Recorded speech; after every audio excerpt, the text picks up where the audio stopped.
What is up, God Gamers? And today we'll be live reacting to the patch notes from Mortdog and Kent. I'm really excited about this patch. The last patch we had was probably the best patch of the set, but still honestly kind of sucked.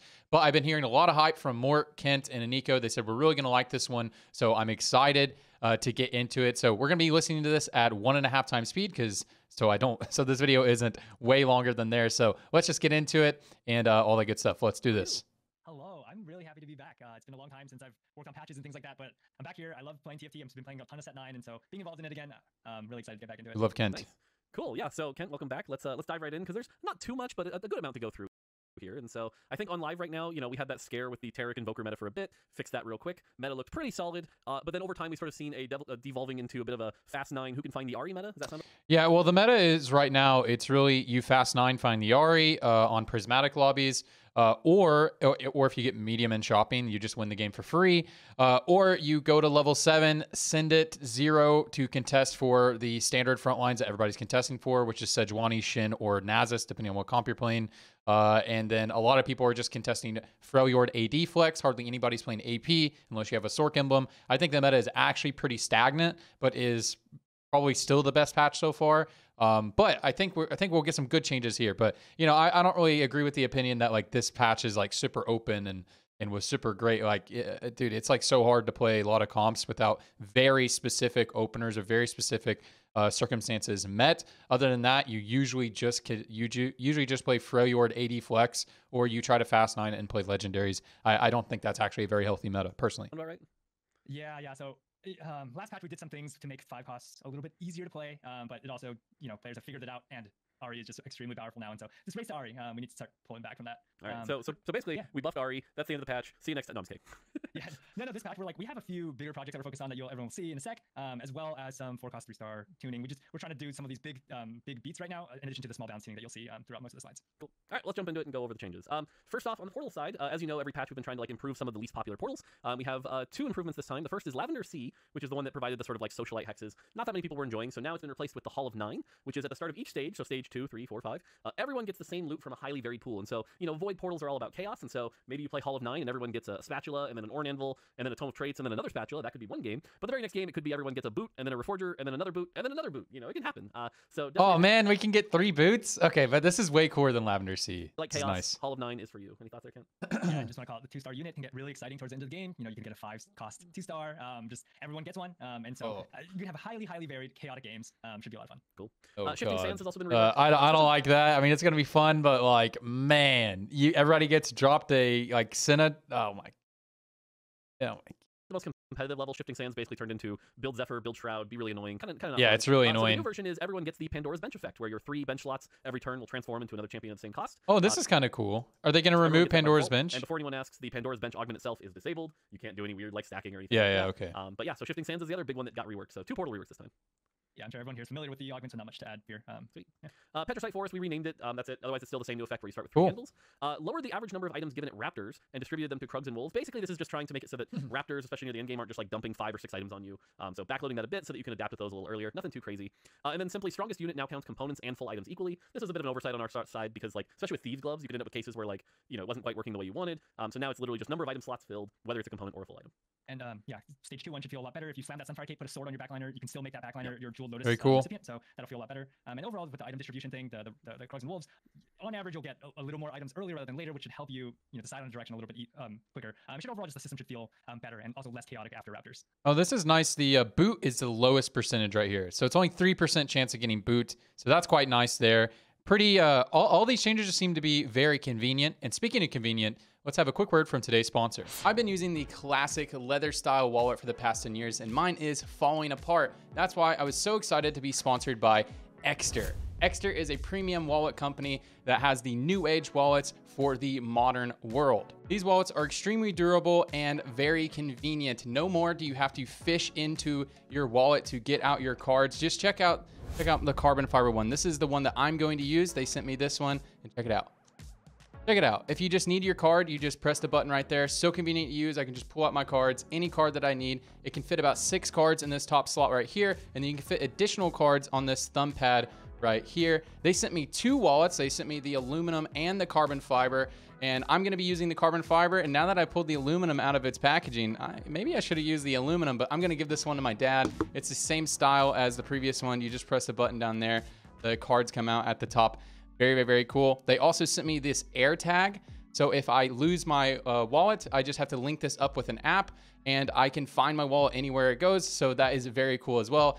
Extra has plenty of accessories like money clips, key rings, all that good stuff. So if you want to check out Extra and you want to support your boy, then use the link in the pinned comment below and you will get 25% off at checkout if you use promo code Trajan. But I'm so excited to be working with Extra, and yeah, these wallets are amazing and I'm excited to use these for a long time. On to traits. Bastion, pretty simple here. Small buff to 2 and 4. Should allow things like Poppy Maokai to be a little bit better of a start. Maybe you want to play around Cassidon a little bit. This is a really good change. Basically, Bastion versus any other opener, Juggernaut or Bruiser, it's just so bad. So hitting at 2 is a really good spot, and 4 is another really good spot because 6 Bastion is very strong. Even though it's hard to get online, it's very strong. I love this change. Some more of the 2 and 4 Bastion line. 6 and 8 still really good if you can hit them, but again, 5 armor and MR here, nothing too crazy. Yeah, trying to incentivize some, like, not only the opener for Bastion being a little better, but late game incentivizing you to kind of play around Bastion, maybe activate it and have that, 50 armor and MR for the beginning of the fight. Or maybe you want to push and go for Bastion. That could be a solid front line. So you're trying to incentivize those like small, lower trait breakpoints. Yeah, very good. All right, Noxus. This is an interesting change that can be a little confusing, but Noxus was the kind of trait where if at 2-1 you managed to hit like a Darius, maybe you already had an item on him, you could snowball, get all those stacks, and that extra power allowed you to keep that snowball going, which made it really good. But if you tried to pivot into Noxus on like 3-2, because you were so far behind, it was never going to happen, and you would fall off. And so we're trying to close that gap a bit, make it easier to play with less of a ceiling. And so you can see here that basically the base stats have gone up, but the increase per Conquer stack has gone down. It basically amounts to about a 10% buff at like 0 stacks, but about a 10% nerf at max stacks. And so again, the goal here... Very good change. This is a very good change. Exactly. I agree with everything Mort just said. And lowering the high end, because this comp, once it's 3-starred, once it's fully online, once you have the 7 stacks, it's way too strong. It is way too strong. And it is so hard to play. I completely agree with everything Mort just said. Love this change. A little less cap, a little easier to play. Yeah, not much to add other than like you shouldn't feel bad about getting into Noxus a little bit later because your stacks matter just that little bit less, but you still feel really good about getting max stacks because it still has a lot of power. We only brought in the ceiling and floor a little bit, as Mort mentioned. Yep. Rogue 4, like I said, we're going to keep slowly probably bumping this up a little bit, trying to get people to actually consider Rogue 4 as a build, especially... Yeah, it's very hard to play Rogue 4, but maybe you actually play it with this. Adjusted Rogue, the jump logic. They're messing with the jump again because still the issues with Katarina and that sort of thing has been having problems. Yeah, this is nice. This is nice. I hate Rogues. I wish... I'm happy they exist in the game because if you have nothing that can jump your backline, the game becomes very just front to back. Every single comp is the same.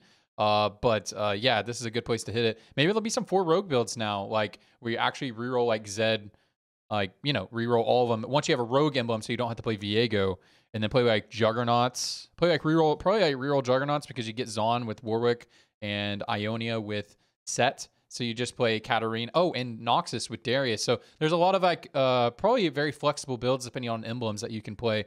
Probably only want to play 4 rogue with an emblem unless this becomes OP because you don't want to be playing Viego.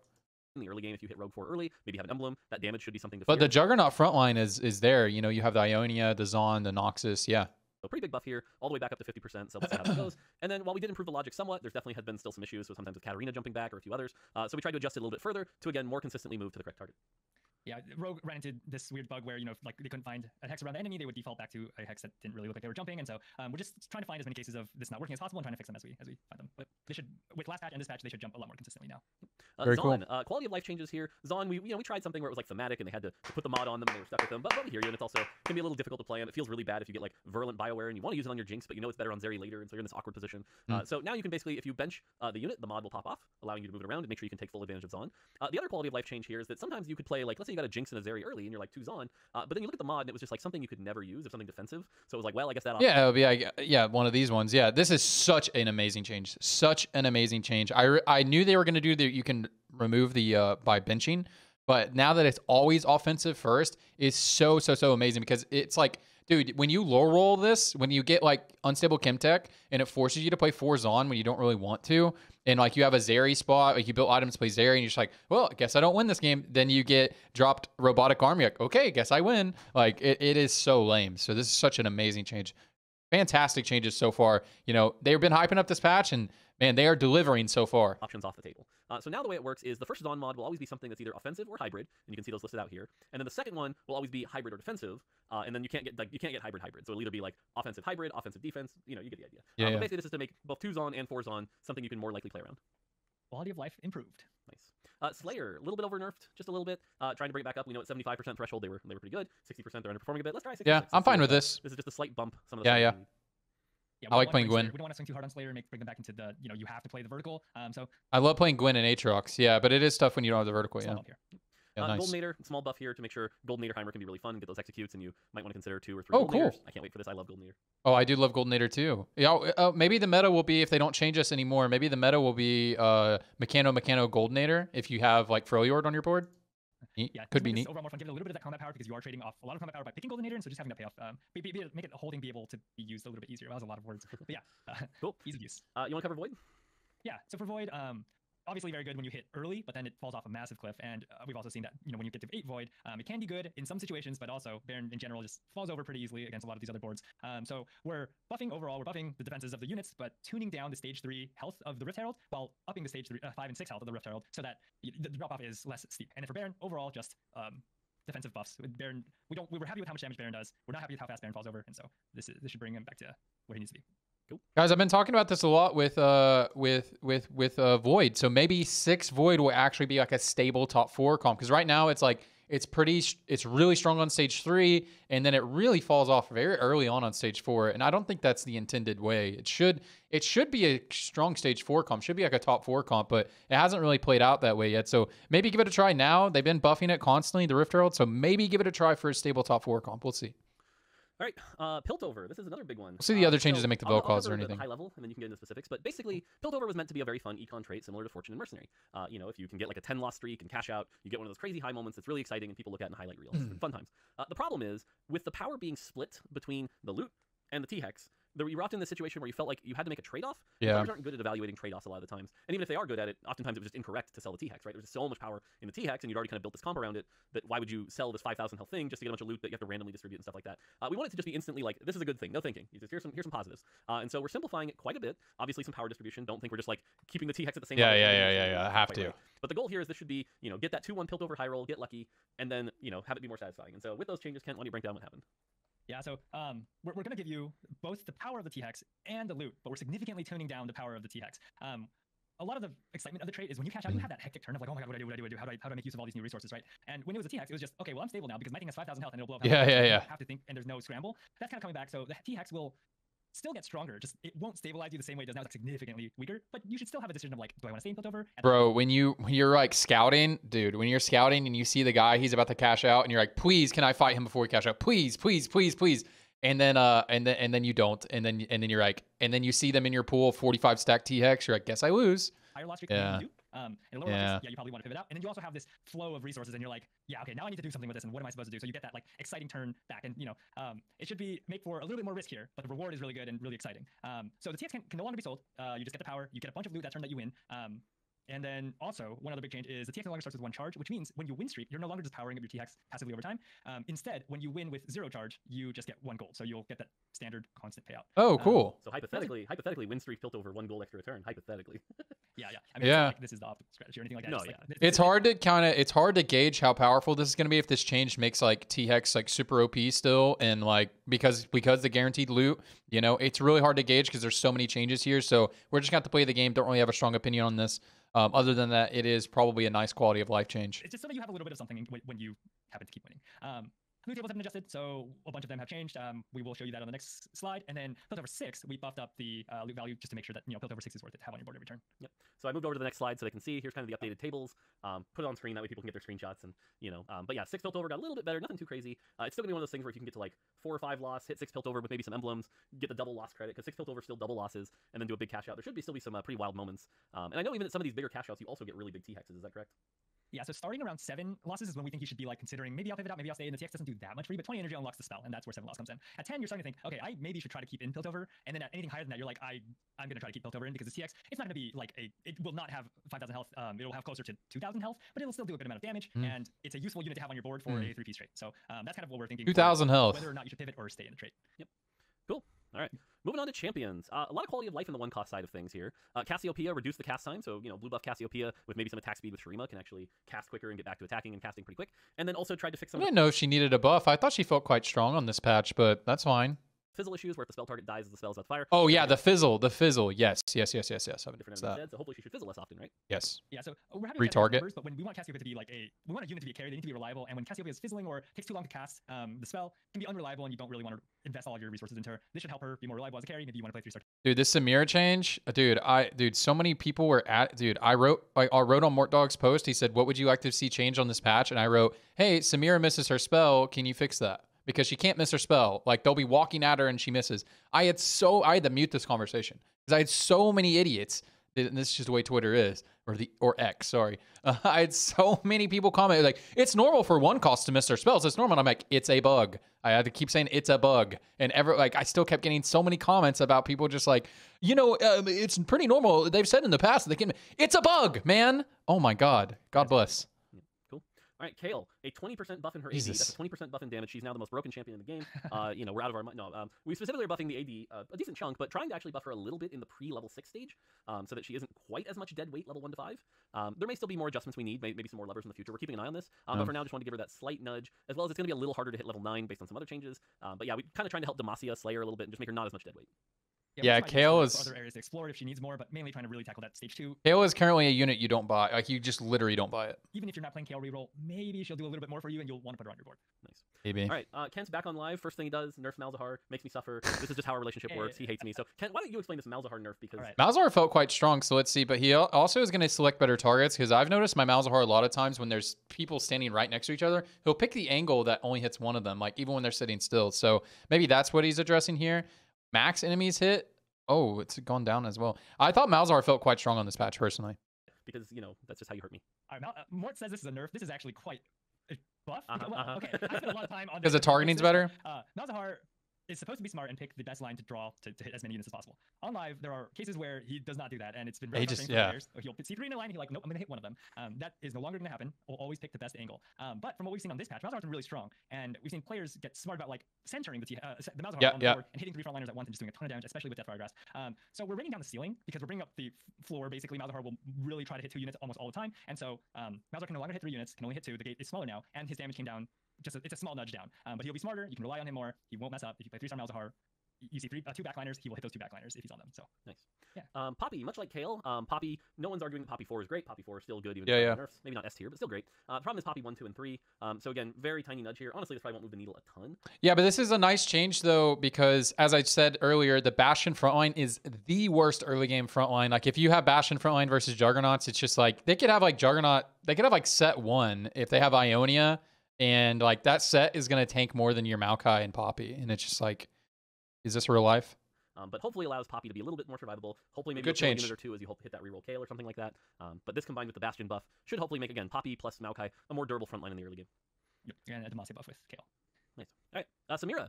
Significantly reduce the cast time, especially as a challenger. This is good. She can get back to autoing, get back to shooting missiles. And then my Guys, blue buff Samira. personal favorite, because this is a big change, is that the spell is now targeted and can no longer miss. Samira could really miss. I'm hoping this bug fix allows Samira 3 to be something that you could play. I always call it the Scuttle Crab test now, because man, if you play Samira on Scuttle Puddle, you notice this. So happy to see this fixed. No, she would also miss when their units are walking at her. It would just miss. Like sometimes it would visually hit and she would just miss. It was like so messed up. That's Cassiopeia, where it's about reliability, and with this change, she should be a lot more reliable. So guys, Samira Cassio reroll, is that going to be some tech next patch? I'm down to try. Man. Dude, when you put blue buff on her, she has 20 mana. 2-0. You'll be more satisfied if you invest in her. Sweet. Galio. I'm down to try. Still not really that exciting, so another 5% DR buff.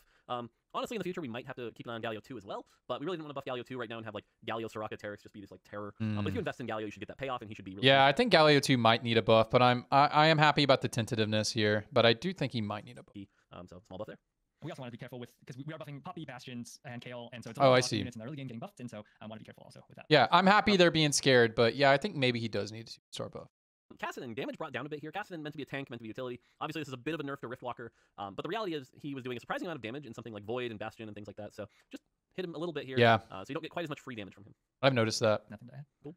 Set, I think, for a lot of people, is kind of like secretly this best utility frontline in the game. Yeah, it provides like that really strong single or sometimes duo target. Dude, Set can be on your in-game board, and you don't even feel bad about it.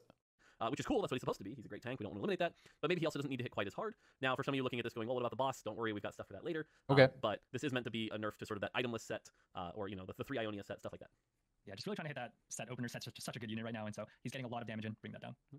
All right, Soraka. This is one I feel pretty strongly about, and honestly, I think we may even have to go harder. I think Soraka heal, especially in the early game, is just a lot of power. You'll have like a Taric 1 in stage 2. It'll be about 30% health, and then get I agree. This is a good shift of power. I like them putting more power in her damage rather than the heal. The heal is annoying. this huge Soraka heal, and in the early game, that can be really hard to deal with. So bringing down her heal a bit. But at the same time, if you want to reroll Soraka and give her like a death cap, 6 Invoker, and have her do a lot of cool stuff, we want to up that spell damage a bit. Again, there might also be some issues to deal with how her spell works and does damage. We might look at that in the future. But for now, this should get Soraka a little less OP in the early game, a little healthier overall.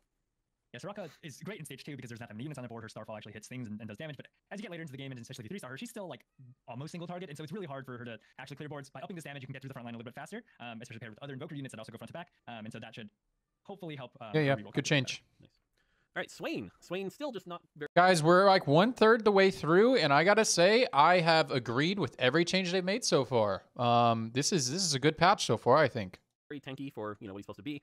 So letting him cast a little quicker to get that second cast as his mana is Cool. 70 now instead of 80, as well as Swain 2 and 3 getting a little bit more health. Again, only a little. This is a pretty minor buff. Probably the biggest part of this buff actually here is that he'll be doing more damage. So if you want to put like 6 sorcerer, he'll actually help out a little. Something to think about here, and maybe they're going to talk about it, but Swain, Teemo, they're both the units that go into Talia's build. Now they are nerfing Talia a little bit, and they nerf Set. So yeah, let's hear. I want to hear their thoughts about this because this seems like power neutral for that build. Let's see.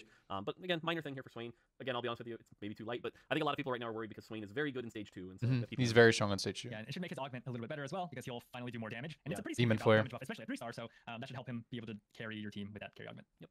You want to hit Talia? Yeah, so Talia is really good in the right circumstances. And with 20 out of 60, 40 starting mana to cast, she can blow up tanks right at the start of the fight with a mana item or 2. And so we're just trying to slow that down. We really want her to still be good in the comp that she's good in. Just have tanks have a little bit more time to get their shield up or do their cast before she destroys them. Teemo, worst champ in the game. I think basically people played him for a multicaster bot or a strategy. Yeah, I played a Stars Are Born game last night, and I got Teemo 2 for free. I didn't buy it with the Stars Are Born, and Teemo could not carry. He couldn't win streak me stage 2. A 2-star Teemo, I had a 2-star Kassadin and something else. Like I had like a Giga team for stage 2, and Teemo could not carry my stage 2, which is crazy. It's stage 2, and I had 2-star 2 cost. Just bought. He has great traits. But man, if you tried to invest in like Teemo 2 or Teemo I had Jewel Gauntlet as well. 3 in the early game, you lost every round. If Yeah. you were lucky enough to maybe finally pull off that Teemo 4, you could do okay, but not great. And so trying to make Teemo not the worst champ in the set. And so he gets a sizable buff to his damage here, actually. And so hopefully this should allow for some Teemo. That could 4 builds to change. maybe be considered.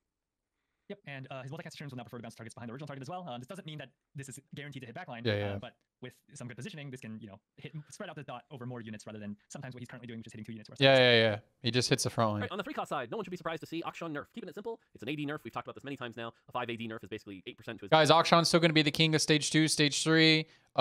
Maybe this nerf is enough to make it to where Akshan 2 isn't stronger than Aphelios 2 for a top 4, which is currently how the game feels a little bit. But guys, if you still have the Akshan angle, you probably still play it, unless there's going to be some other changes here. Akshan is OP. Everything, how he scales with everything. This is an 8% nerf to Akshan. He needs it. This is not a surprise. Yeah. As a Deathblade builder too, this hits a little bit harder, which is good because he's very powerful. Garen. Garen is the kind of champion where if you get him at 1-star, you're not super thrilled about that. So Yeah. buffing that a little bit. And then buffing his cap a little bit at 3-star. Again, hopefully this lets Garen be something that if you get something like a Ginsu's and a BT, you can consider building around. Yeah, maybe you can with the other Demacian buffs with Galio, Poppy, and Kale. Maybe there's some more angles into going into Garen, but I don't know, man. We'll see. Garen. I had one first place game of Garen this patch, but I Giga High rolled. Something like Demacia Garen or some Juggernaut. So hopefully he'll be something you consider. Yeah, there's a couple builds that are floating around that are experimenting with Garen. I think in the right circumstances, a Garen 2 in the mid game can do pretty well, but falls off, does not cap you out as hard. And then also we're trying to help that like the early game Garen. So now we have a pretty good Demacian opener. You hit a Garen out of a box, you should be excited rather than just I'm gonna sell this Garen for 3 gold. So yeah, I always sell Garen. He's not worth the 3 gold. So yeah, with the Demacia buffs, like Kent's saying, yeah, maybe give it a try now as an opener. Jace? Yeah, so another reliability thing. Jace was a good change because he would sometimes just miss, and you have 3 AD items that blast does 0 damage. You feel really bad. So Jace's spell now tracks his target, and if the target dies while casting a spell, because it takes a little bit longer, he needs to bring out his gate and then fire. He'll find a new enemy and retarget so that guarantees the hit. So basically, 100% hit rate with his spell. Korean Jace. Nice. Korean Jace. Rek'Sai is another champion that I think struggles in the early and mid game. Rek'Sai 1 and Rek'Sai 2 really struggle to get their kills. Yeah. The AD ratio a little bit there. And then more importantly, I think these are the buffs that are actually going to matter. Rek'Sai will now always heal if she dived, even if it wasn't the final blow. So she's going to be able to heal more often. Oh, and okay. Damage amp and critical strike into account when deciding if to dive. And so this should help Rek'Sai more consistently. Oh, you can build IE on Rek'Sai now. Oh, cool. Be able to get that true damage, heal off of it, and be something that isn't just kind of a... Should open up the build a little bit more. Now, BT Titans is almost certainly still going to be the best build, but if you can't get a BT and you build a Hodge, you still have that healing, Maybe you do some Infinity Edge tech. Like there's some room for items. I still think the best in slot is still going to be exactly the same. BT Titans. But wow, it gives a lot better item flexibility. Nice. Very cool. 2-star level. Yeah, really hoping that this helps stabilize Rek'Sai in the 2-star. At 2-star, she'll be more reliably healing, staying back up, maybe win you a couple more fights to keep you healthy to hit Rek'Sai 3, because Rek'Sai 3 can win in the right circumstances. Just remember they buffed 4 Bruiser last patch too, so and they're buffing 6 Void. Okay. All right, Azir, just a nudge. Yeah. Oh, and they're buffing Kaisa. So maybe that 6 Void comp will actually be a very stable top 4 comp. We'll see. Going to go into it deeply. As far as forecast Azir goes, needed help. He needs a small nudge here. This is, the tiniest. Yes. Yep. Sweet. All right, Gwen. This might be the biggest buff of the patch. We'll have to see. I'm a little nervous about this one, but we'll see. But I think last patch, we put improved AI, and a lot of players were like, but Gwen is very strong. But yeah, she totally, like, I've been playing a lot of Gwen lately because I've been playing legendary comps, and she fits into that comp. She will totally be about to hit 2 targets, and she'll dash to the side and only hit 1. But Gwen is, I don't know, man. Yeah, like Mort's saying, I'm a little bit scared because Gwen, she deals a lot of damage. And so if her targeting actually is good, she like straight up one-shots backliners. So we'll see what happens with this. She might be OP from this change, and maybe they need to tune down her numbers a little bit. We'll see. I'll be playing some Gwen on the patch. Did it improve it, or did it make it worse? There were some cases yeah. it definitely felt a little worse, as she would say, at like far range, only hit a tank, maybe even sometimes miss. Now she will prioritize hitting multiple targets when possible. This improves her consistency a lot, and she will get a lot more 2-target hits, maybe even 3-target hits. So remember they buffed Slayer as well. Could be a pretty sizable buff to Gwen. Yeah, just talk about the changes last patch real quick. Was basically she would sometimes skip past the front line, then retarget to the back line, which is not something we wanted to do. We wanted to change her to stick on her target because randomly changing to the back line doesn't feel good and doesn't feel correct. So we made that change, and she didn't actually feel better. So this should really help her feel a lot better. Along with the theme of consistency, but this helps her become a lot more consistent. Makes you a lot more happy when you invest items in her. Yeah, I could see a world where they have to B patch and turn her numbers down a little bit if this does actually make her really strong. But she definitely needs some love. So. Well, I'm happy they're trying this. 110 mana was OP and kind of dominating the challenger meta. Yeah. 140, still doing okay, I think. Maybe so we'll see. So again, a little nervous here, but lowering that mana by 15. So 2 more auto attacks. We'll see. But yeah, they're supposed to say mana, not spell damage. Just a small nudge to Kaisa here. Yeah, trying to move her away from needing to have 6 challenger because that's mainly where she's playing. Trying to Shojin player in Void, she'll cast a little bit more, help you carry your team, things like that. So it should feel better. Yeah. Good way to buff her for sure. I agree. Right, Urgot. This one's a little confusing because I think when people look at this, they're like, why are they nerfing Urgot? It doesn't really make much sense to nerf Urgot. What's going on here, Kent? Yeah, so again, reliability. Urgot is hard to be a main carry because he's not reliable with his DPS output. Like you put 3 damage items on him and he'll hit things, but he has a lockout between each cast of his legs after he dives in. We're reducing that lockout by a pretty significant amount. He'll instead of going bam bam bam, he'll go bam bam. Like he'll hit a lot faster. What that does is not only does it increase his damage output and he'll more reliably get more shots off before he dies, but he also gains more mana because each one gives him mana. So we're giving him a small nerf to the mana, and we're giving him a medium-sized nerf to his damage because he's putting out that damage a lot more frequently, a lot quicker. So reliability up, but trade-off in the amount of burst he actually puts out. Yeah, so they're aiming for power neutral here. I think Urgot's in a pretty decent spot, so I'm fine with this. Each leg. Okay, so generally you would say, is this meant to be like power neutral or slight buff? How are you feeling about this? Yeah, so generally power neutral, but as like your itemized carry should feel better. Okay. Yeah. Okay, cool. So just so it's supposed to be a quality of life change. So I do think Urgot's already in a good spot as a secondary carry. All right, 5 costs. All right, well, I mean, this will shock no one. Yeah. Specifically around. They needed that quality of life change on Ahri. She felt so clunky, but yeah, they needed to tune her damage down with that quality of life change. So very cool. The essence steal, we don't want that to be where a lot of her power is. That's supposed to be sort of the mono reave and get them ready. And then when you get the big AoE, that's supposed to be the exciting part. We want to keep that part exciting, but a pretty sizable nerf here to the essence steal. At the same time, we don't want Ahri to be unplayable or anything like that, so we're not over nerfing. If we have to nerf more from here, fine, we will. But again, pretty clear Ahri needed a nerf. So. Yeah, coupled with an augment nerf, you'll see later. This should help bring down the race for RE1 type thing, and we also just are trying not to swing too hard here, just nudging down if we need to go further. We'll monitor and we'll be sure to do that. Yep. All right, Scion. Scion, again, another really good 5 cost. If you just find like a Scion 1, throw him in. That's an extra 2,000 health for your team because he gets that reanimation, which is really good. And so we're nerfing that a bit. When he goes into that reanimation state, it'll decay on its own much quicker. So it should lower the value of him just being sort of this itemless meat shield. But at the same time, you'll still get the CC. This is a very minor nerf. This is a fine spot to hit him. Scion Scion and Senna are both the easiest legendaries to play, just to plug and play into a comp. So I'm fine with getting nerf. Big, pour one out to anybody wanting to try a carry Scion build because it's still not his patch yet. You definitely want to put your carry items on Aatrox or onto Belveth if you're playing the legendary comp. So that's a little sad there. I'd like to see a world where we can play carry Scion where he's jumping to the backline, but that'd probably be toxic for the game, I would imagine, but it would be fun for sure. But yeah, I'm fine with this nerf. Scion's the easiest to play legendary probably. Small nerf. Cool.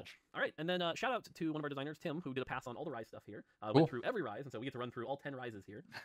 So I'll try to do each page, and then we can talk about each page. I really like this quality of life change to random unit to most expensive unit, because basically whenever you play Bandle City Rise, like if you're holding pairs for like you're playing a legendary comp, you're holding like Karma pairs or something like that, you literally have to sell your pairs because you want it to summon like the Belveth on your bench and that sort of thing.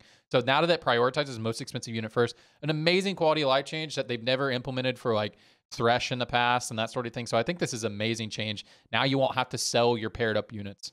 Very cool. Sounds good. Great. So Rise, Bandle City Rise, slowing down that initial first cast. That was just where a lot of the value is. He also cast a little quicker, had a very long cast time and animation, so that gets sped up a bit. Trying to differentiate Rise 1 and Rise 2. So Rise 2 will summon with 70 mana, which for a lot of champions might just mean summon with instant cast. So should make Rise 2 a bit better. And then probably the biggest change to Bandle City Rise is that instead of being a random unit, it will be the most expensive unit on your bench. So you can someone puts Casantes on your bench and he summons with full mana. Tailor what he summons if you want. And then Demacia Rise, the shield value, especially at 1 and 2 star, was a little too much. Yes. Demacia Rise could really top those meters really quick, Yes. bringing that down a bit. But to compensate, the damage is Demacia Rise OP in some comps. up quite a bit. And so Demacia Rise, I think, is going to be one of the scarier Rises next patch. Not that he wasn't already. Yeah, just an ad for Bandle City should be a nice improvement because now when you go from 1 star to 2 star, this unit will. Oh, they increased the damage here. Shield went down. The shield is OP. This is really good in the Invoker build. In and basically cast, because with a little bit of AP that scales the mana, you get summon in a Darwin, the Darwin will cast, and so that's the power of a 5-cost 2-star, and that's the way it should be. So, yep. All right, Freljord, again, lowering the portal duration, which actually is both a buff and a nerf because it speeds up the cast, but it also can mean less chill time. So something to keep in mind there. And then making sure 3-star Freljord is actually good. Damage goes up, and now it hits the whole board. I think somebody saw the TFT clip of it hitting like nothing. So it'll hit the whole board. Yeah, okay. Ionia, same thing, speeding up the cast time. It had a very long cast, which could be really annoying. Yes. So now that's fixed. It does get a little less attack speed, so it goes from 60 to 40, but now will also deal damage to the unit while stunned. And so if you want to run like a Death Cap Ionia Rise, it's no longer a trap. You can actually kind of play him as a carry. He'll get that utility and cool. damage. Noxus Rise, nothing crazy here. Noxus Rise is actually one of the really fun ones right now, just lowering that cast time like everyone else. And then Piltover, same thing, cast time down to 2, a little bit of spell damage buff, and a little more AoE sharing of that Piltover effect. Yeah, nothing to add on this one. I think covered it all. Cool. Shadow Isles, probably one of the more frustrating ones. Yeah, this one sucks. Games where it felt like our Shadow Isles Rise did nothing.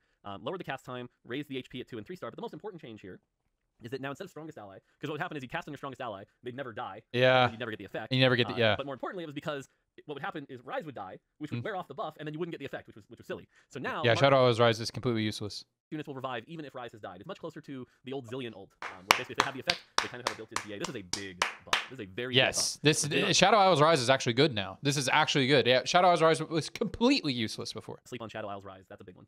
Shurima Waste Rise, of 5 gold. One of the good ones. Cast time gets fixed, damage up a little bit. Other than that, he'll still be generating chests that are fun to grab. Targon Rise. Dude, and the CC is good on this too. Like this Rise is good. I don't know if this one needed a buff, honestly. Was the one I was the most frustrated by. The 6-second cast time was bonkers. If you tried to play 6 Invoker, I had a game like that. I hated it. Cast time goes down to 4, so that should be a little better. And he'll do more damage. This cast time is 6 seconds? HP-based, remember that percent HP scales with AP. So if you get like a Death Cap and an Archangel on this, you could get this up to like 60, 70%. Does some AoE, pretty fun. And then Zon, this is probably one of the changes. Dude, I had a Targon Rise pick up a Darius and drop it on top of my Ahri. And I was like, what the fuck, dude? I ended up still winning the round, but I almost died. Like, it killed my Ahri, and then my Rise was able to kill it. Maybe kind of like the least fun, but still worth talking about. The problem with Zon Rise was if you had 0 gold, this champ was terrible. Just absolutely terrible. Ooh, 15 so gold. To buff that, right? So if you have a 0 gold Rise or maybe a 20 gold Rise, you can still play. Ooh, 5 base portals. Ooh. Oh, but they lowered the damage a lot. Okay, that makes sense. But man, if you had a 100 gold Rise, see you at the finish line, you know, and it would just scale to ridiculous amounts. Yeah. And so we are lowering that. This Rise is really fun, but it is hard to play. Quite a bit. You can see that because you have a higher base, the damage goes down, so each portal that you're gaining is less valuable, and it takes more gold to get each portal. And so again, this is meant to be a nerf to like the 100+ gold Zon, but a buff to the like 0 to 50 gold Zons. Yeah, really just want you to be able to 2-star your Zon Rise and put them on your board and feel okay about it. So it's actually a pretty big buff to base, like 0 gold Rise. It's about 18 to 20% buff. But the ceiling of like having a Rise 1 with some items and 150 gold, it was winning a bunch of fights. That's going to come down a little bit. It's still going to be a viable strategy if you want to go that route, but it's going to be riskier. And, bring down the ceiling, bring up the floor. Should be better. Guys, we're over halfway done with these patch notes. And this is the first time I've done a patch note rundown in it feels like years, where I'm very happy about almost every single change so far. Like they really haven't gone too heavy with some stuff. Now, I do think there's some things to be a little bit wary of, but it's really hard. Like I'll give the devs so much credit here because like they're really being as conservative as possible with a lot of these changes. But like, some of the changes, like the changes to Gwyn, the changes to the Demacian line, like maybe those end up being too strong and they have to turn them down on a beat patch. But I think all the changes they're making so far make a lot of sense. And like maybe once we have everybody in the world playing the game, maybe these things will be OP, maybe they won't. But like I can at least understand I can fully understand the logic, and all these decisions make sense. Where I can't have said that. I wouldn't have been able to say that on a lot of the previous patches. A lot of their changes did not make a lot of sense to me, and I was correct about them, like the over Taric buff. Like, I see where they were going with those things, but like, man, it's so obvious to me that it was an over buff. So all these changes so far, nothing is like obviously glaring out, and I think they're making some really good changes here. So I'm excited. One other thing, call out Rise 3 on Shadow Isles is 300% HP return. Should be fun. Yes, that means they all go up to 300% health. So very chunky. So if I cast it on them and they revive with 300, and I cast on them again, does that work? I hope so. Let us know. We'll see. All right, items. I'm going to power through these, and then we can go through. Shimmer Scale did a balance pass. Determined Investor, a little less gold, a little less HP. Yeah, Shimmer Scale is a free win if you get it offered at 2-1. It's literally a free win. Going to be quite strong. Maybe surprisingly to some people, though, Draven's Axe gets 5 more AD. Goldmancer Staff gets 5 more AP. I think these items are going to be very good. We'll see. Mogul's Mail goes down. Man, I don't know if any of these items need a buff, man. Like, you just take them in the right spot, and it's fine. 2 less HP per stack, though. Should still be very good. Needlessly Big Gem gets 100 extra health, so that should be playable. Pretty cool. Deathfire Grasp, just kind of getting an adjustment, so it's not quite so spiky, and if you miss out on the buff, so it'll last a little longer, but Oh, the buff lasts longer, but the damage. Okay, because this is so unbelievably broken on Lux. But I like this change because, like, Lux won't even cast again in that time, probably. So this is a good change. So lowering the damage, but increasing the duration. So it could be better on some units. But on Lux, like, she's gonna insta-cast, channel for, like, 4 seconds, and then she probably won't reapply it. And it's fine if she has to reapply it to the same unit, because that means she takes 2 casts to kill a unit. Because right now, you can have a 3-item tank in front of the Lux. The Lux have a Deathfire Grass, a Jeweled Gauntlet, and a Giant Slayer. Like, yeah. See ya, frontliner. See ya, 3-item Sejuani. Good luck in esports. But won't be quite as powerful. This is a good change. Eternal Winter, everyone's favorite Ornn item, totally favorite.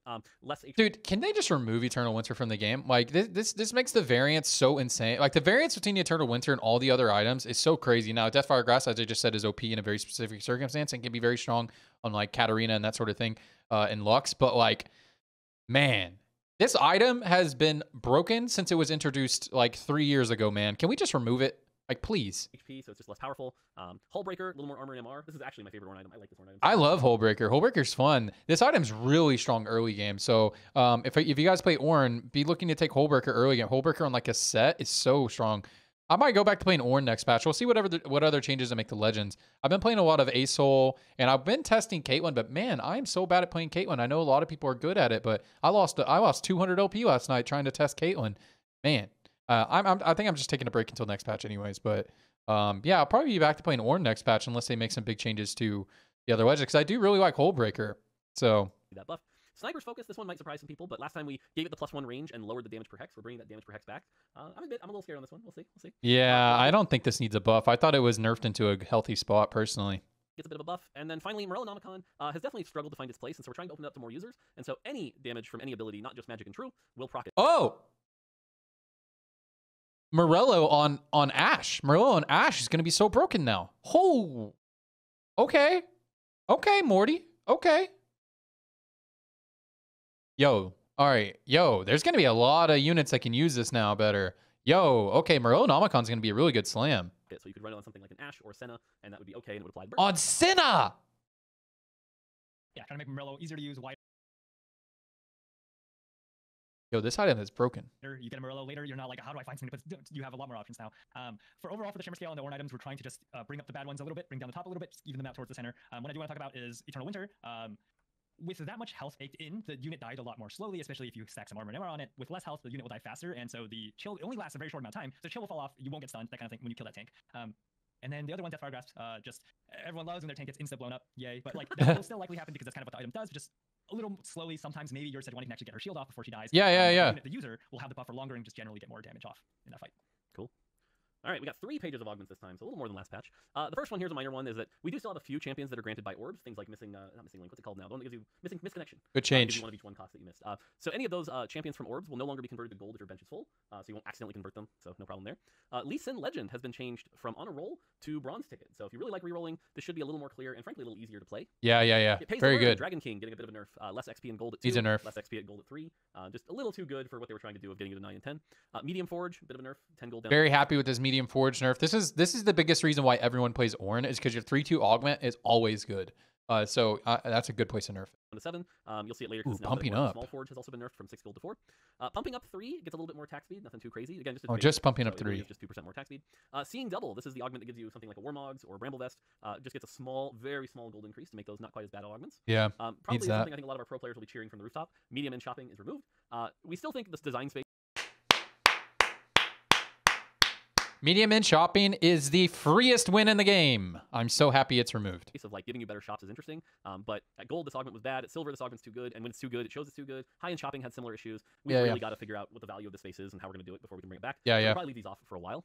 Good change. Roll now grants 2 gold, just meant to be a minor buff. We are still happy with the limitations. We don't need to do in the whole infinite metagame people were doing at the start. Risky moves was very good, 35 gold down to 30. Cut above, also very good. You still get a Deathblade, which is already very popular. The cut above is also a free win. If you have a 2-star 80 carry in the early game, this is the freest win in the world. Good change. Gold generation goes from 40 to 30. Built diff 2. Okay, maybe just built diff 2 is underperforming because I've seen other people play built diff 3 and 1. Built diff 2 still struggling a bit, have some extra health. And one of my favorite changes here, dedication, requiring only 4 champs instead of 5. That's a really good change. I'm a big fan of this for things like Piltover, getting into that 6 Piltover a little easier. Ooh. Especially because it didn't count champions with emblems a lot of the time, or I don't know, sometimes it did, sometimes it didn't. But TLDR, dedication will be easier to use. Okay. Right now, dedication is so niche, so hard to play. You take it only in the perfect of spots, and so by bringing it down to 4, you can people who want to dedicate themselves to one specific path, go ahead. Nice. Medium and shopping, just want to talk about, like, we do think there's something really cool here about getting you better shops. I think we just need to execute it in a different way. We're going to continue exploring this, and I know some players love this kind of space, and so we're going to bring something back in the future. But as of right now, the way we've done high-end shopping, medium shopping just isn't working out. Yep. All right, multicaster heart. This is a weird one because it's not like multicasters are very bad, but it turns out if you're playing multicaster, you want the benefit from multicaster. Yeah. So being like, I get to take out one of my multicasters that I like doing 80. Yeah, the heart doesn't make any sense. It's a good change. I agree. More damage was very counterintuitive. It didn't actually work, so we just removed the augment. At some point, we'll probably have to remove the prismatic as well, but at least for now, the gold one's gone. Parting gifts now always prefers to pass completed items, so no more awkward like passing a component. Perfected repetition. This is a bug fix where, as you read it and you think multicaster, you're like, oh, my Sona cast 3 times. I'm totally getting 3 procs of this, right? No, that's not how it worked. Well, now it does, but obviously that means you can't get 30 AP on a single cast. We needed it to be 10, 15. So even though it says 10 to 5, it's actually kind of a buff, and it stacks higher. So in a way, this augment's buffed. So we'll see. Ravenous Hunter, we're getting really close on this augment. Warwick carry is in a good spot. It just, when it caps and it reaches that 50 stack cap, it's really hard to take down. So just going down to 40 here, pretty minor nerf. The boss, as we talked about here. So the health threshold goes from 40 to 60. This means you can actually play something like Bloodthirster if you want, because you can preserve that shield for when he comes back. The HP restored per sit-up goes from 15 to 10. This is basically our way of saying, look, he's going to go back to 100% health. Oh, this is nice. 4 sit-ups, no problem. And then the amount of attack speed and AP he gets per sit-up goes from 35 to 40. So again, it's hit 60%, run off, do 4 sit-ups, gain 160% AS and AP, and then come back and be punched. Yeah, and it looks like he gets he comes back later, but his health threshold, he goes to do his sit-ups earlier, so it's about the same. And again, that also kind of counteracts the nerf that he got at his base. So hopefully this just makes the boss a little easier to play. Nice. 3's company and 2 healthy. This is an important one because it won't say it on the text yet, but I'm calling it out now. We'll get it on the text later. But now this says the number of unique 2 and 3 costs. So Double Trouble Talia builds with 2 healthy, definitely getting a big nerf here. But it's kind of never how they were intended. We never really wanted you to get like 700 extra health with 2 healthy. Yeah. Okay. So this should have always been unique. I thought that was so strange when it wasn't unique. Very good change. Never the goal.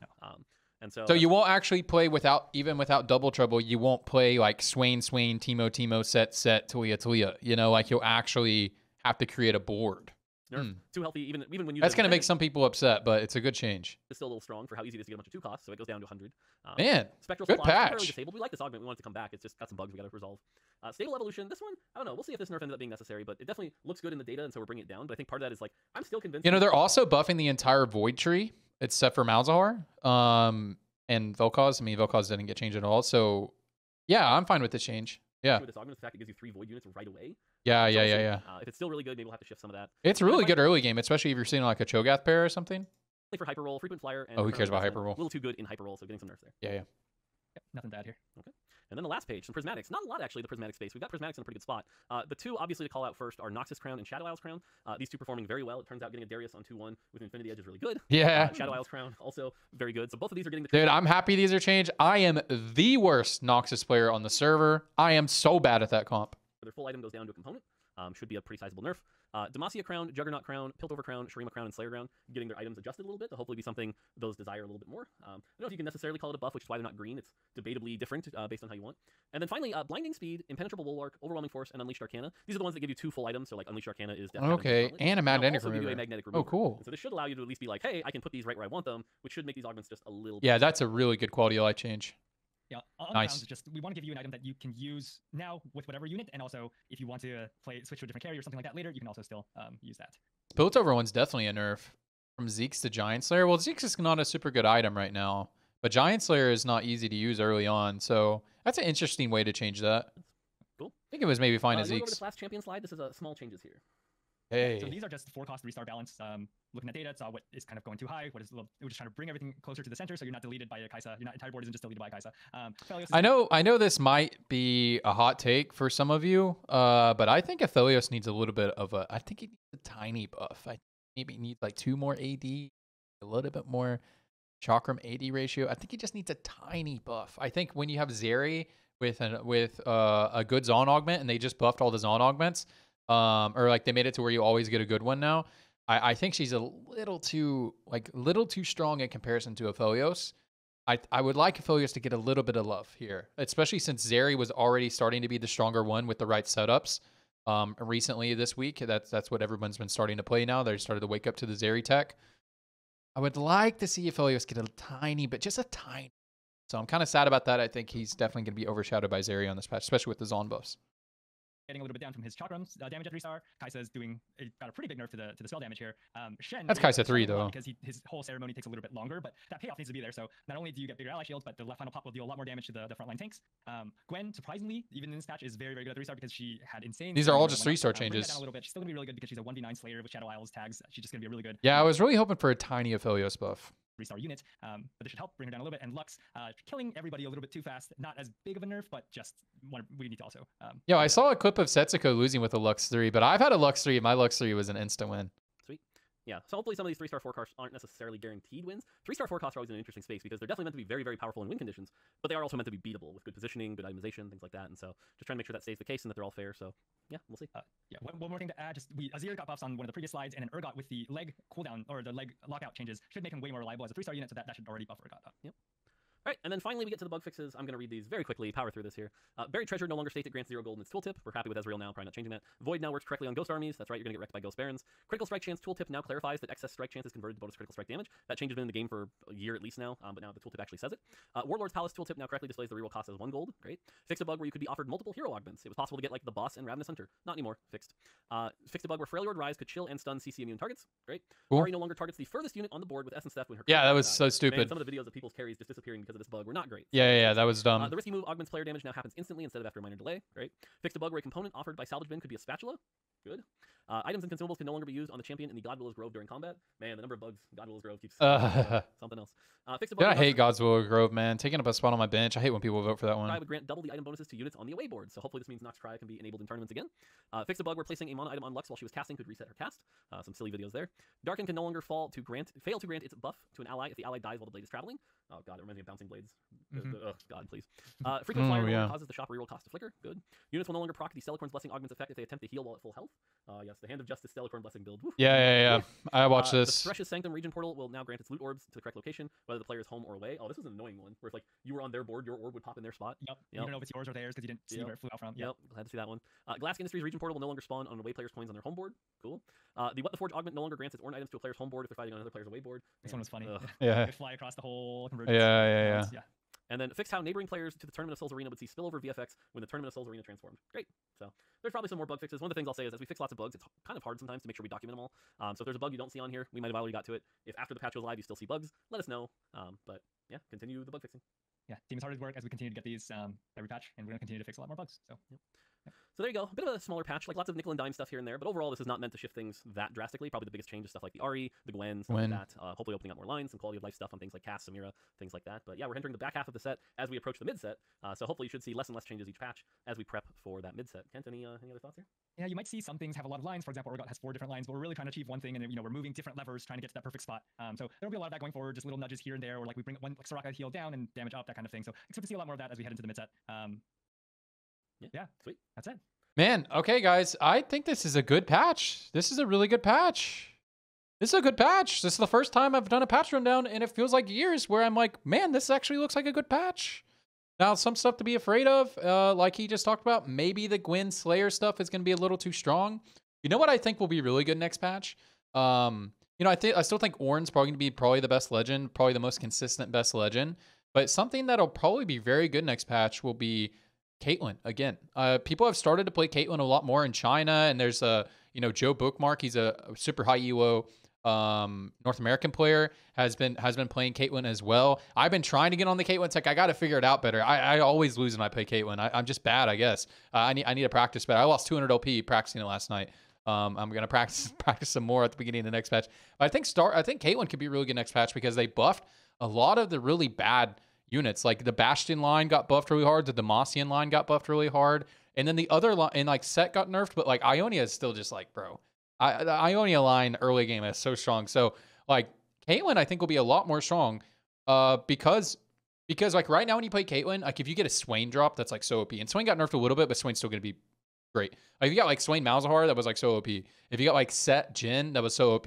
But if you had to do like Kassadin Kale, like okay, all right, okay. Now Kassadin get nerfed a little. Kassadin's a beast, but like the Bastion line just isn't very good. So that's something to be excited about. Something to be excited about. They buffed the entire Void line, except for they did that small nerf to Malzahar because they did kind of change his quality of life. Ken says it's kind of power neutral, but we'll see how that actually plays out.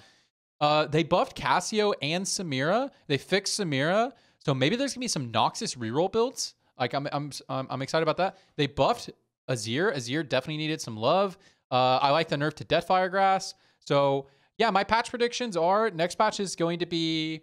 I think Zeri is going to be really good next patch. Zeri is already really good next patch, but it seems like you can actually play more lines like Zeri, Shurima, Aphelios in the right spot. But I wish Aphelios would have got a tiny bit of love because I think he is definitely the worst of the two between Zeri and Aphelios. And Zeri got a little bit of a buff with the quality of life changes to Zaun. She's a lot easier to play. So I wish Aphelios got a little bit of love.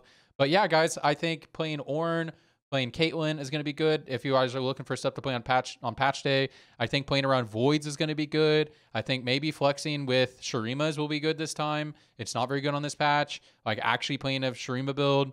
And I think Zeri is going to be very good next patch. And then it looks like we're not going to be able to play Dragon King as much, which is cool. That's a good change. Dragon King is annoying. Even though I play a lot of Dragon King, I just play it because it's how I've been gaining LP playing Dragon King. But anyways, that's pretty much it for the rundown. I appreciate you guys, and I'm excited to play the patch. I think I'm going to take a break until the patch because I really do not enjoy the current patch right now. I do think it is the best patch we've had so far, but it is still bad. But I'm really excited about next patch. So that's it for me. I love you all, and hey, I heckin' love TFT, man.